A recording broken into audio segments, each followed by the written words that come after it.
C'est le grand retour de Jack Ma dans cette revue de presse. Bienvenue dans Planète Bourse.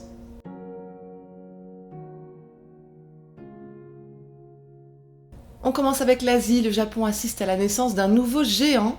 Z Holdings, filiale de SoftBank, va investir 4,7 milliards de dollars dans Yahoo Line. Yahoo Line, c'est la fusion de la branche japonaise de Yahoo, qui appartient à SoftBank, avec le réseau social Line, censé combattre les GAFA avec ses 300 millions d'utilisateurs. 5000 embauches, un accent sur l'intelligence artificielle, la publicité en ligne et les nouveaux services devront permettre à cette entité de rapporter 18 milliards de dollars de revenus d'ici 2023. Le japonais Nomura Holdings se prépare à une vaste réorganisation qui élargira notamment la division gestion d'actifs et capital investissement. Alibaba s'associe à Mercari, le champion nippon du marché aux puces et de l'occasion en ligne. Cette alliance permettra à Mercari de distribuer ses produits sur les plateformes chinoises de e-commerce Taobao et Xianyu et d'accélérer ses ambitions à l'étranger. Le téléshopping a un bel avenir devant lui. Aeon Mall, filiale du premier distributeur japonais Aeon, s'inspire des méthodes chinoises de live shopping pour pallier la chute de fréquentation des centres commerciaux. Et ça marche, on ne change pas une recette qui gagne.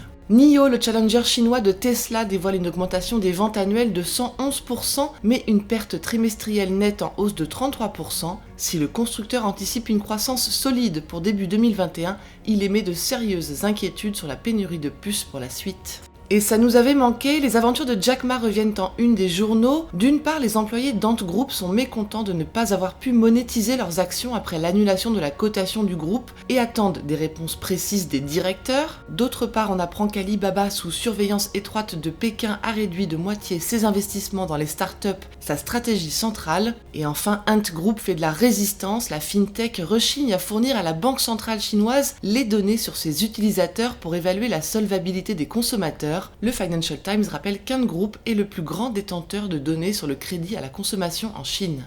En Europe, Inditex entame son programme de fermeture de magasins, 1200 à travers le monde, dont 700 en Europe, et ça passe mal en Espagne. Les syndicats sont vent debout contre la maison mère de Zara, car cette dernière avait promis de recaser les salariés dans un rayon de 25 km, et ce ne serait pas le cas selon ces derniers. C'est au tour de Volvo d'annoncer le passage au tout électrique d'ici 2030. Le constructeur automobile suédois détenu par le chinois Zhejiang Geely Holding annonce dès 2025 des ventes moitié électriques et moitié hybrides. Face à l'afflux massif d'épargne dû à la pandémie, certaines banques allemandes comme Deutsche Bank et Commerzbank se sont résignées à imposer des taux négatifs aux clients qui déposent de larges sommes, mais pour éviter le retour de bâton, elles incitent désormais ces derniers à déposer leur bas de laine ailleurs, dans d'autres institutions.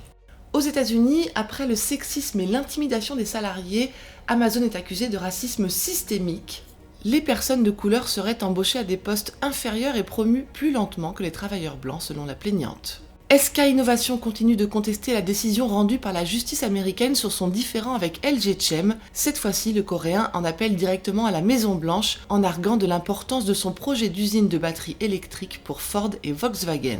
Le Financial Times dévoile un classement des 100 grands gagnants de la pandémie. Outre les habituels Tesla, Pinduoduo, Samsung ou encore Mercado Libre, on y découvre les pépites du moment comme les techs DocuSign et Datadog, les Green Vestas, Nestlé et EDP Renewables, les santé Celltrion, Genmab et West Pharmaceutical Services ou les spécialistes de la formation comme le chinois Offician Education Technology.